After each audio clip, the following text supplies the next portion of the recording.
Assalamualaikum warahmatullahi wabarakatuh. Baiklah, di sini saya akan melanjutkan tutorial atau cara penggunaan e-learning Stikasi RC menggunakan akun mahasiswa. Pada saat ini kita sudah berhasil login menggunakan akun mahasiswa dan kita sudah berada di dashboard atau halaman depan akun pada mahasiswa.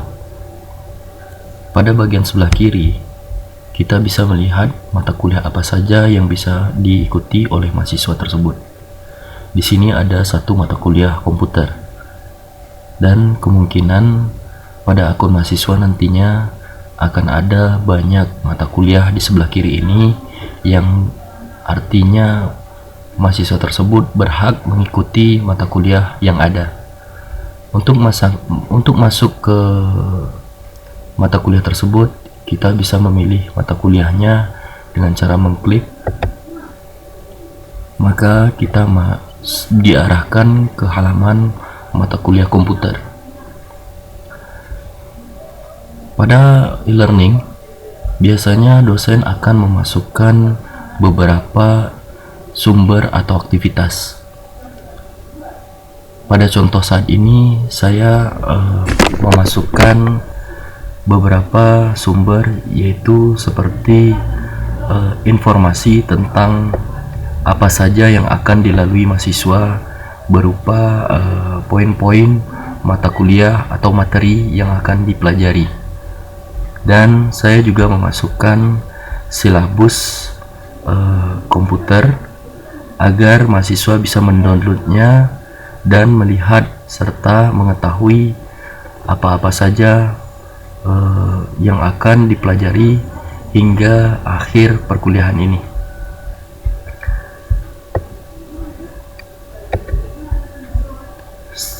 Setelah memberikan informasi, kita akan masuk ke dalam topik, atau biasanya dosen akan membuat pertemuan satu.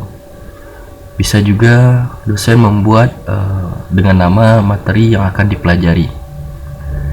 Di sini saya membuat pertemuan satu, dan saya juga memasukkan materi berupa PowerPoint, dan di bawah materi ini biasanya dosen akan memberi informasi langkah apa atau instruksi apa yang akan dilaksanakan. Di sini saya memberi informasi untuk mendownload, membaca, dan memahami materi pada Microsoft Word. Di samping materi yang diberikan, kemungkinan dosen juga akan memberi referensi materi tambahan berupa video atau berupa link jurnal. Dan setelah materi didownload dan dipahami, biasanya dosen akan membuka forum tanya jawab agar mahasiswa bisa menanyakan tentang materi yang belum dipahami. Dengan ketentuan biasanya forum itu dibuka dan ada waktunya untuk ditutup. Maka dari itu mahasiswa harus membaca semua pemberitahuan dari dosen, kapan dimulai forum chat dan kapan forum chat itu akan berakhir. Dan pada waktu itulah mahasiswa diberi kesempatan untuk menanyakan tentang materi yang didapat atau menanyakan materi-materi yang kurang dipahami. Selanjutnya biasanya dosen akan memberi kuis atau ujian dengan waktu yang sudah ditentukan. Dosen akan memberi informasi kapan ujian bisa dilakukan, dan apabila mahasiswa sudah memilih untuk memulai, waktu akan nampak atau batas pengerjaan soal akan tampak di sebelah kanan. Nanti kita akan mencobanya agar mahasiswa bersiap dengan kondisi saat mahasiswa menekan atau memilih mengerjakan soal. Di sini saya membuat soal kuis 10 dan waktu pengerjaannya itu hanya 10 menit.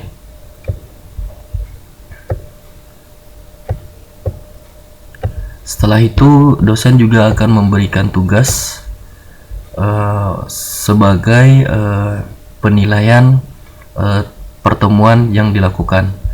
Biasanya tugas juga akan diberi waktu, yaitu waktu pengiriman berkas. Di sini saya membuat waktu hingga tanggal 6 April jam 12. Jadi paling lambat tugas itu dikirim sebelum jam 12.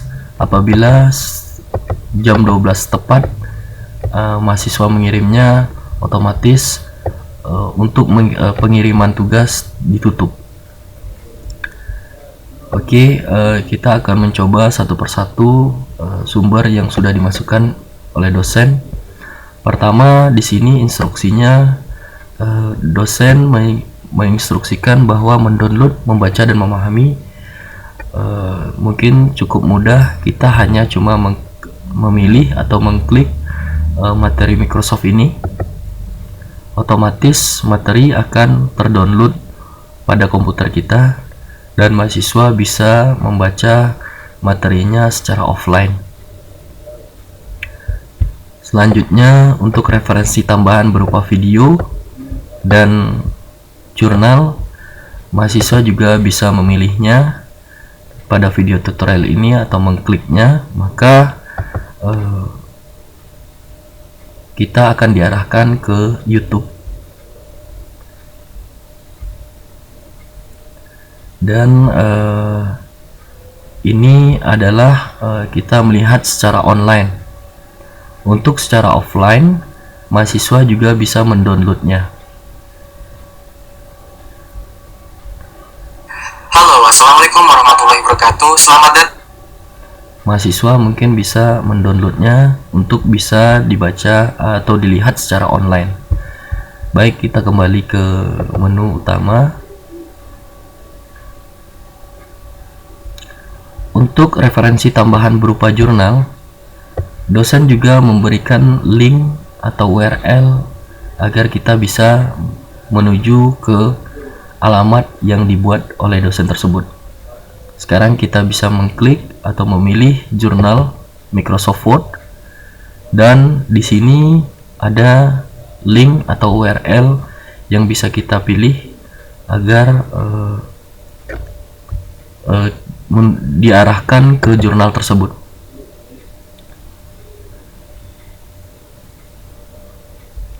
Ini kita lagi baca secara online, namun untuk mahasiswa yang ingin membaca secara offline bisa menggunakan tombol ini agar jurnal kita bisa baca secara offline. Oke, kita simpan di komputer kita dan kita bisa membaca secara offline nantinya. Ini sudah terdownload dan kita kembali ke menu utama. Kita ambil pertemuan satunya dan selanjutnya forum tanya jawab. Setelah kita mempelajari semua materi-materi yang diberikan dosen dan ada sesuatu atau beberapa hal yang tidak dipahami, mahasiswa bisa menanyakan di forum tanya jawab ini dengan cara memilih chat tanya jawab materi Microsoft Word, ya, seperti ini yang saya buat, dan mahasiswa bisa mengklik di sini untuk masuk chat sekarang. Ya, saya informasikan juga ini dalam bahasa Indonesia. Pengaturan apabila bahasa Inggris kita bisa ubah di atas. Ini berbahasa Inggris. Apabila mahasiswa agak kurang paham dengan bahasa Inggris, bisa dengan bantuan bahasa Indonesia dengan memilih bahasa Indonesia. Oke, di saat ini kita menggunakan bahasa Indonesia agar memudahkan kita, maka kita pilih untuk masuk ke dalam chat atau bertanya kepada dosen. Itu kita buat atau kita klik di sini untuk masuk chat sekarang. Apabila sudah masuk, mahasiswa bisa mengirimkan pesan tentang pertanyaan apa yang akan ditanyakan oleh dosen tersebut. Contohnya,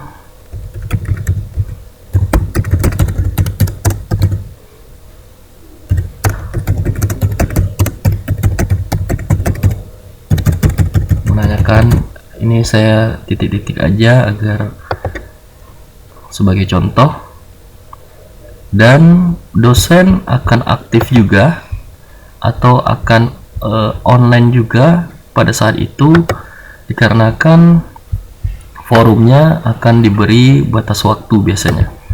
Di sini saya memberi waktu agak panjang, batas waktu menanya pertanyaan itu sampai jam 12. Atau biasanya dosen akan memberi deskripsi di sini.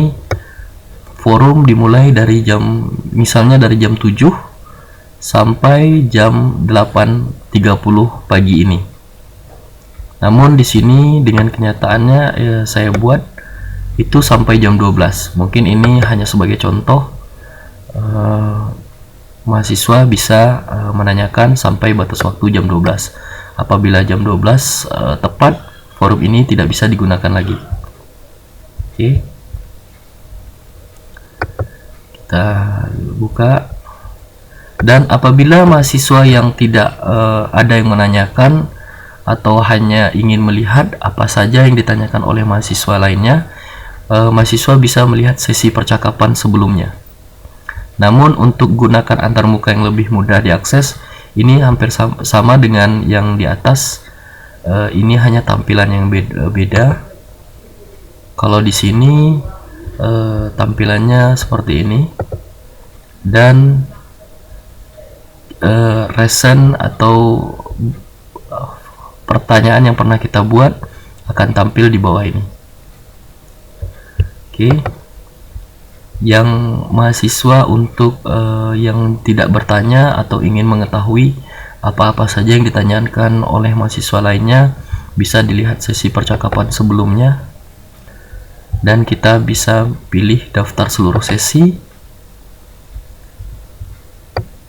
Dan di sini nanti kita juga bisa melihat sesi pertanyaan teman-teman, apakah sudah dijawab dengan dosennya atau belum, atau pertanyaan apa yang disampaikan oleh teman-teman kita.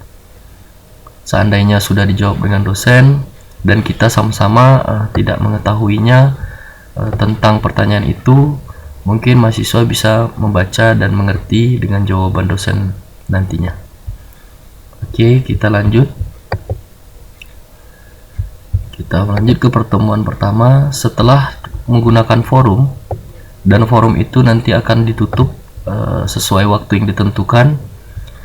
Biasanya dosen memberi waktu untuk pengerjaan kuis atau ujian online. Di sini deskripsinya diharapkan mahasiswa melihat batas waktu pengerjaannya dan batas waktu bisa masuk ke dalam ujian tersebut. Di sini mahasiswa bisa masuk ke dalam ujian tersebut pada waktu hari Sabtu sampai hari Senin. Ini bukan waktunya pengerjaan, tapi waktu mahasiswa bisa ikut ujian tersebut. Biasanya dosen memberi waktu yang cukup panjang untuk mengikuti ujian. Di sini pada hari ini tanggal 5 April, maka kondisi sekarang saya lagi login menggunakan e-learning pada hari Minggu. Jadi pada hari Minggu mahasiswa juga bisa mengikutinya karena rentangnya itu dari Sabtu sampai Senin. Namun perlu diperhatikan di sini soal dosennya memberi 10 soal ejektif dan waktu pengerjaannya itu hanya 10 menit. Baik, sekarang kita cobakan aja. Quiz. Dan informasi ini sama dengan yang dikeluarkan oleh e-learning. apabila mahasiswa membacanya diizinkan hanya 1 kali. Jadi ujian itu hanya 1 kali, tidak bisa ulang kedua kalinya. Dan waktu pengerjaannya itu bisa dari hari Sabtu 4 April jam 8 sampai jam 6 April hari Senin jam 12. Jadi pada hari Senin nanti apabila mahasiswa login menggunakan akun mahasiswanya pada hari Senin jam 8 pagi juga bisa mengikutinya. Namun waktu pengerjaan harus diperhatikan, yaitu hanya 10 menit. Setelah mahasiswa mengklik memulai ujian, waktu akan berjalan mundur dari 10 menjadi 10 menit. Sekarang kita coba quiz dan start. Ya, di sini juga ada diberitahu bahwa waktu mengerjakan quiz adalah 10 menit. Waktu akan menghitung mundur saat pertama kali Anda mengerjakan, dan Anda harus mengirimkannya sebelum berakhir. Jadi seandainya setelah mahasiswa mengisi semua, jangan lupa untuk mengirim file. Sekarang kita mulai. Sekarang kita coba menjawabnya dengan cara kita coba.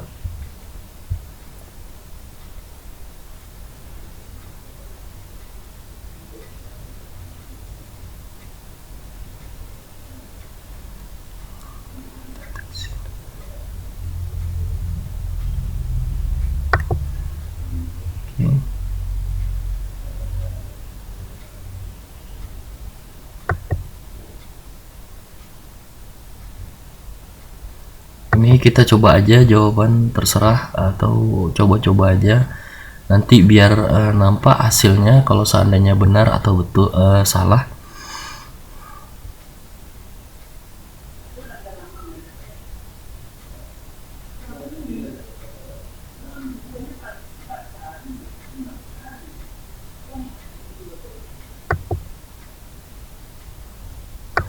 Oke.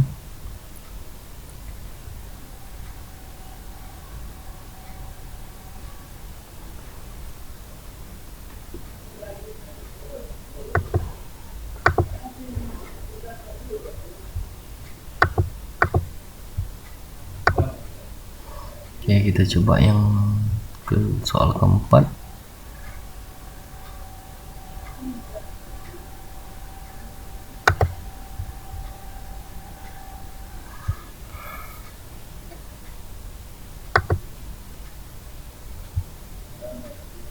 Kita coba ini.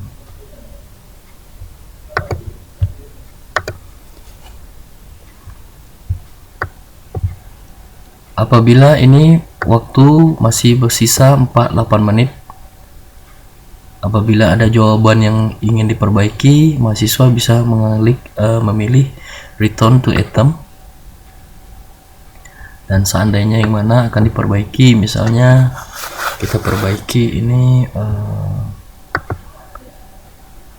soal yang keempat, atau kita coba aja gantikan untuk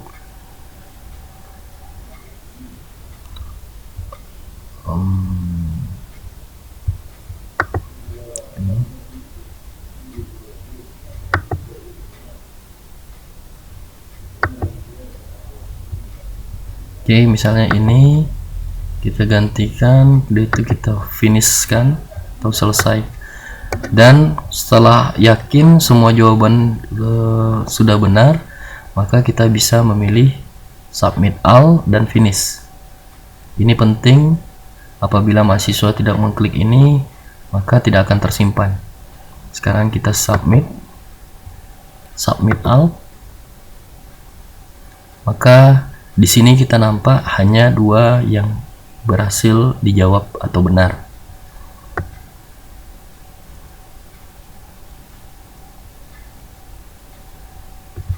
Dan mahasiswa bisa finish review atau finish melihat hasilnya. Di sini mahasiswa langsung dapat nilai sesuai hasil ujian. Maka nanti di ulasan ini kita bisa lihat apa soal yang salah. Baik, Setelah kita mengikuti ujian online, maka nanti kita akan masuk ke dalam tugas. Biasanya dosen akan memberikan tugas. Di sini ada tugas pertemuan 1. Mahasiswa diharapkan juga membaca pengumuman atau deskripsi yang dibuat dosen. Jadi di sini yang penting itu pengiriman berkas tugasnya itu paling lambat pada hari Senin tanggal 6 jam 12. Apabila pas jam 12 lewat, tugas tidak bisa dikirim lagi. Sekarang kita cobakan pengiriman tugas. Kita klik tugasnya, dan di sini biasanya dosen akan memberi tugasnya. Kita bisa download apabila tugasnya berupa file. Kita download tugasnya. Contoh kita buat, mungkin ini sebagai contoh seperti ini. Kita buka dan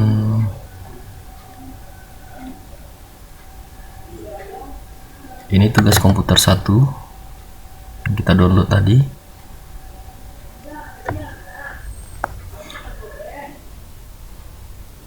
Baik,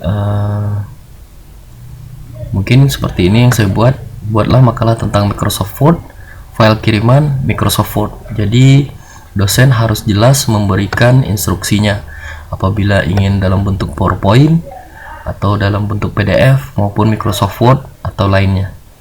Baik, setelah kita buat, nanti tugasnya kita bisa upload. Di sini kita bisa tambahkan tugas atau laporan, pengajuan tugas atau laporan. Dan kita bisa pilih filenya. Seandainya filenya sudah ada atau tugasnya sudah siap, kita bisa pilih choose file, dan kita ambil filenya seperti misalnya tugas. Kita ambil tugas komputer ini, kita open, kita upload. Seandainya tugasnya sudah siap, kita kirim. Ini kita upload, sudah berhasil dimasukkan. Namun baru sudah kita upload, kita simpan perubahan agar tersimpan di dalam e-learning ini. Ini tandanya tugas sudah kita masukkan. Apabila ingin menambah komentar, kita bisa pilih komentar.